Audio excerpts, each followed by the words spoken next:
Hoje eu vou estar falando um pouquinho sobre mediunidade, tentando dar uma esclarecida nesse assunto para ver se eu consigo ajudar nessa compreensão, né? A questão de mediunidade é uma questão que muitas pessoas ficam com muitas dúvidas e confundem muita coisa. Porque, principalmente no Brasil, nós ficamos com a ideia de mediunidade a partir do espiritismo, principalmente do espiritismo kardecista. E depois, quando a gente se aprofunda mais, os espíritas umbandistas também trabalham com a mesma palavra mediunidade, dando o mesmo sentido, né?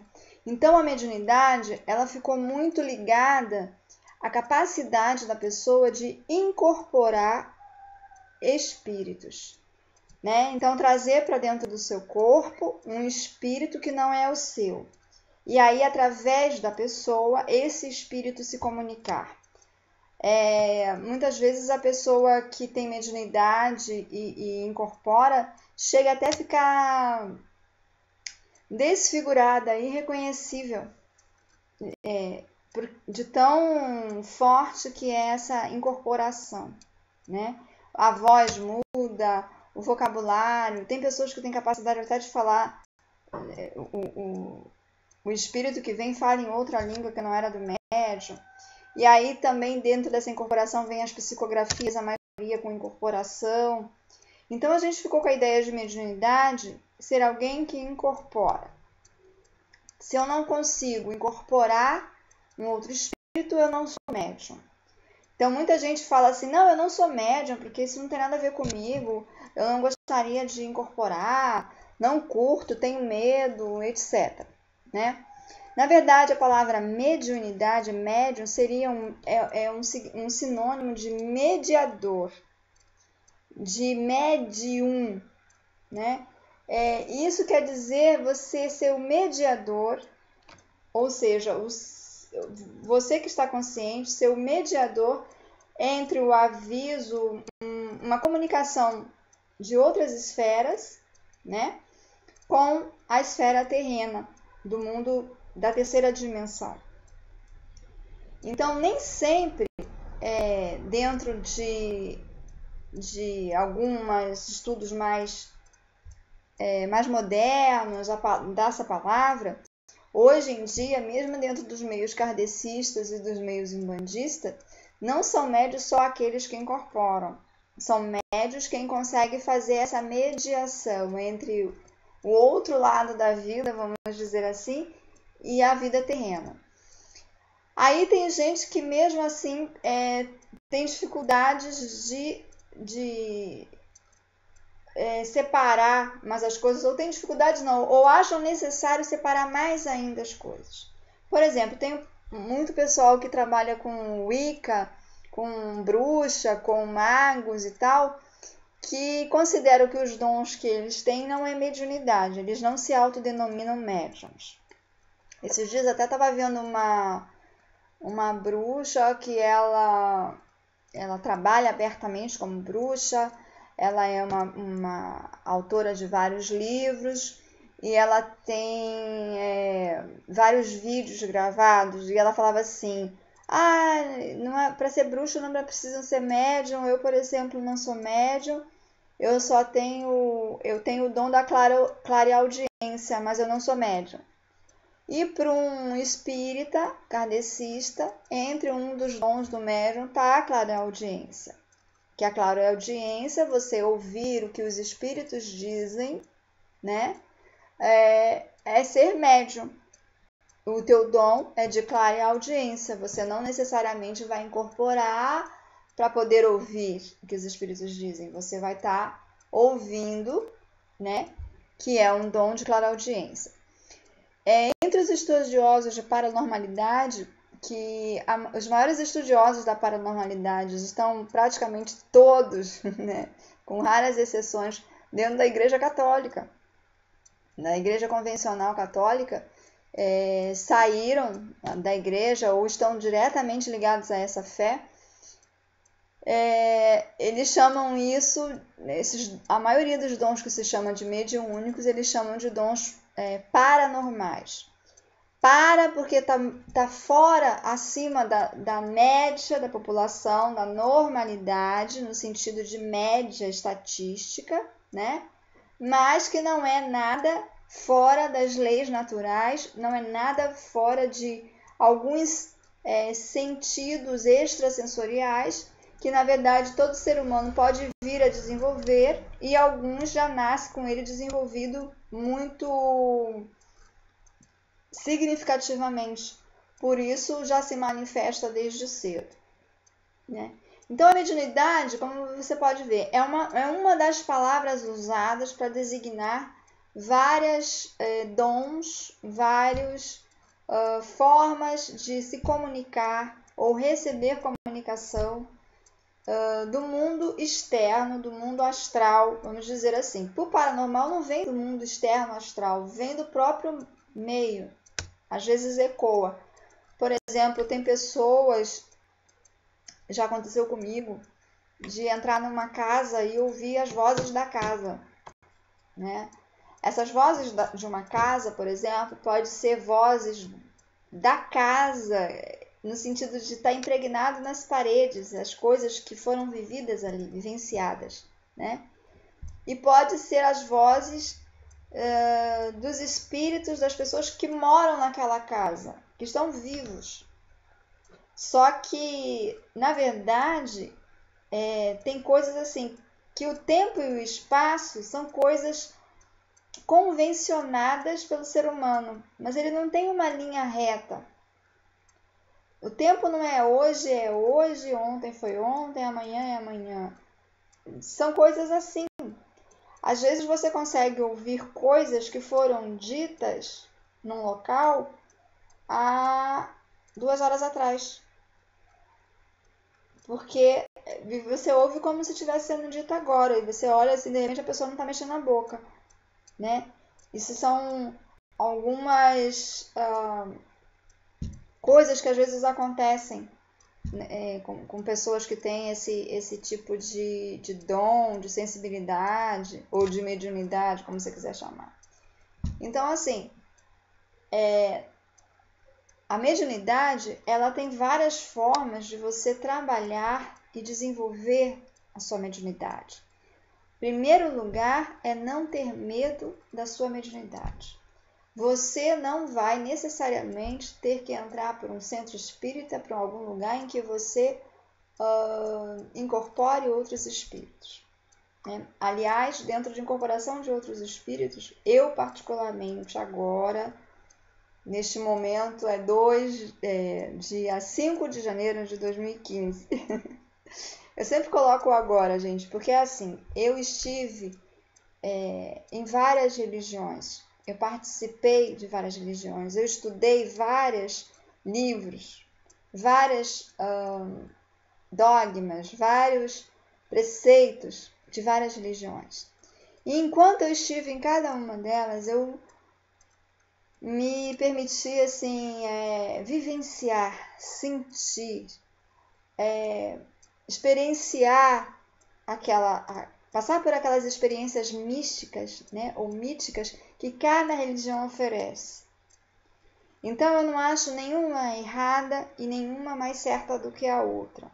São formas, canais de se expressar e de falar, né, com um ser ou seres maiores do que nós, dentro da necessidade até humana de se conectar com algo maior do que ele mesmo, para se sentir mais fortalecido, mais protegido e dar um sentido para a vida.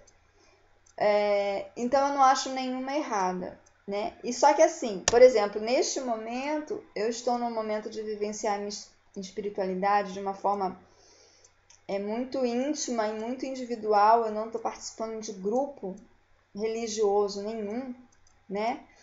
E dentro de venham há anos refletindo e vivenciando algumas coisas, que eu vejo que algumas coisas que eu já passei e já saí, às vezes quando eu saí eu não tinha ideia do porquê que eu estava saindo, eu só estava me sentindo incomodada no local.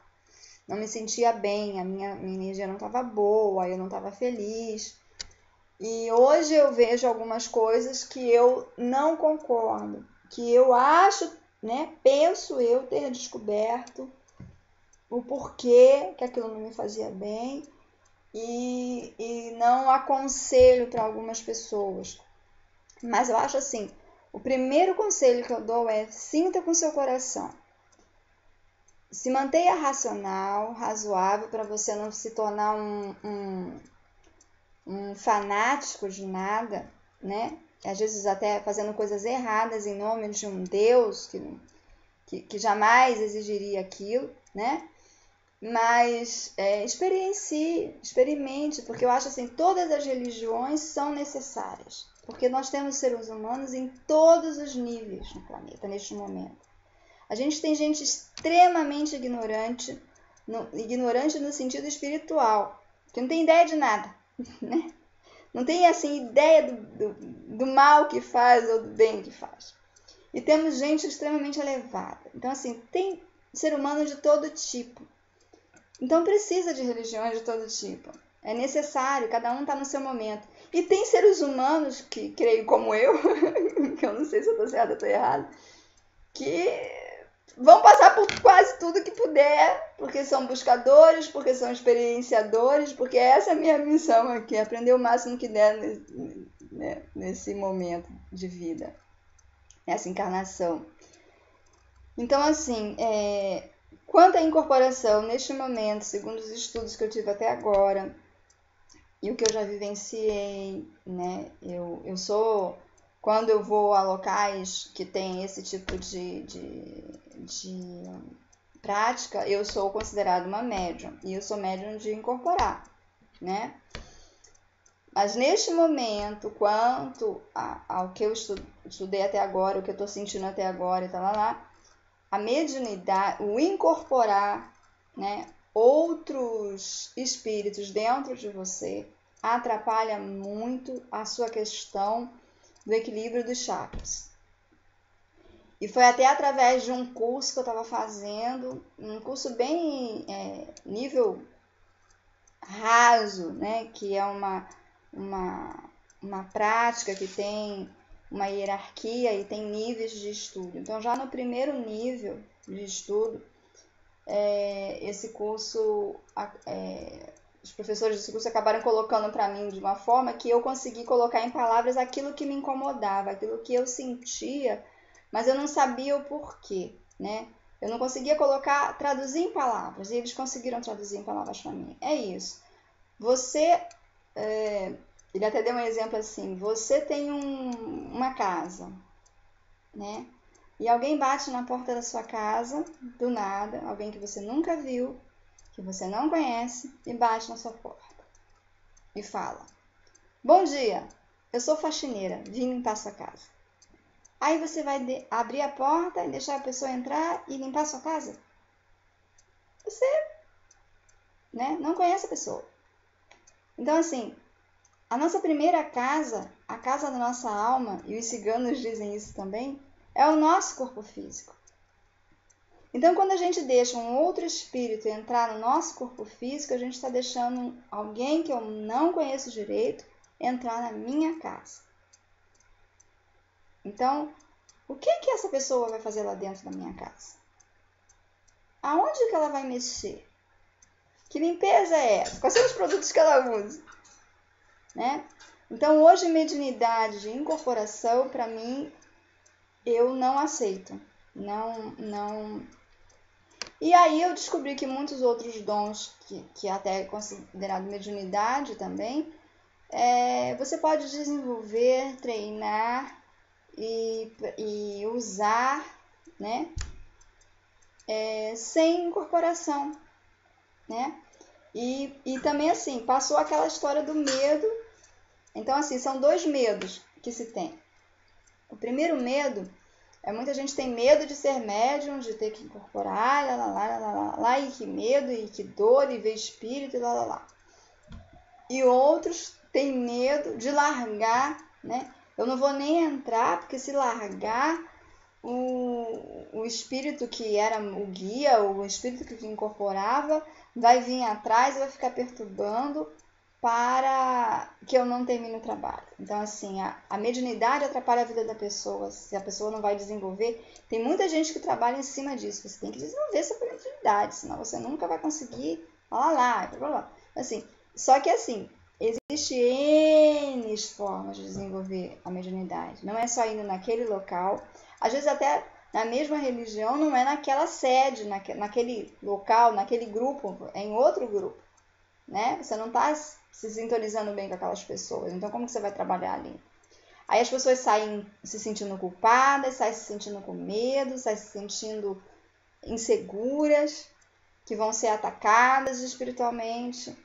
Eu já vi muita gente, e outra coisa, né? Muita fantasia. Já vi muita gente dando piti, surtando no meio da rua, porque foi a pombagira que pegou, e é coisa da cabeça da pessoa, né? A pessoa está com necessidade de explodir, de botar para fora um monte de coisa que está, né, atravessada na garganta, aí ela só faz isso quando ela se diz, né, incorporada pelo espírito fulano de tal. Então, cuidado com as autofantasias, com as autoenganações, né? A gente tem que estar sempre naquele discernimento do caminho do meio, que se chama no budismo, no taoísmo, em várias tradições orientais se fala do caminho do meio. O caminho do meio que eles comparam ao fio de uma navalha, né? Você andar tão, né, um passinho, um pé atrás do outro, num passinho tão reto e tão tranquilamente, como se você estivesse andando sobre o fio de uma navalha, porque se você resvalar, te corta ao meio, né? Você vai cair, vai ser cortado ao meio. Então, assim, nem tanto ao mar, nem tanto à terra, nem tanto à luz, nem tanto à escuridão, nem tanto ao mundo espiritual ou ao mundo materialista. Tem que ter o equilíbrio para poder estar no fio da navalha. Senão você escorrega para um dos lados ou é literalmente cortado ao meio. Então, assim, procurem ver esse tipo de coisa. Essa é a minha tentativa de dar uma contribuição nessa questão de mediunidade. Provavelmente eu vou fazer mais vídeos sobre isso, porque é aquela minha política de fazer vídeos curtos para poder ficar fácil de serem assistidos em qualquer mecanismo, né? Celular, etc. Mas então, assim, não tenha medo da sua mediunidade, mas também não tenha medo de não vou desenvolver mediunidade. Só que assim, se você tem determinados dons, né? Além de você poder ajudar a outras pessoas na evolução do planeta, você se sintonizando com seus dons, você pode se ajudar em muita coisa. No sentido de autocura, autodescobrimento, autoconhecimento. E isso é muito válido. Muito válido, porque você já, se cada um trabalhasse bem, pro bem, bem trabalhado, bem desenvolvido, só para si, o que a princípio parece uma coisa bem egoísta, mas se cada um fizesse isso, o mundo estaria com pessoas bem equilibrada, bem desenvolvida, uma do lado da outra. E seria natural a confraternização dessas pessoas, né? Então, assim, é válido que você trabalhe os seus dons de uma forma saudável, segura, confiante, sem medo. Mas sem essa pressão de eu tenho que trabalhar para não ser castigado, como também sem a pressão de que eu tenho que incorporar para ser médium, eu tenho que incorporar. Enfim, escolha a sua forma, né? Um evangélico que tem realmente poder de grande oração, de grande cura, tem muita gente que impõe as mãos e chama o Espírito Santo e realmente através daquela canalização daquela pessoa, ele consegue atingir muitos milagres. É um médium, um padre, um pastor, uma rezadeira, um pajé, um cigano, é um médium, está mediando o quê? A energia maior do que ele para que se materialize, se concretize sobre a pessoa que ele está tentando ajudar a curar, né? E aí é isso, não precisa ter medo, né? Então a mediunidade tem essa questão. Depois eu vou falar sobre outras questões, mas por enquanto Eu vou parar por esse vídeo aqui, que já tá com 20 minutos quase, para não ficar muito pesado, tá bom? Muito obrigado por ter me ouvido até aqui, espero ter ajudado. Namastê!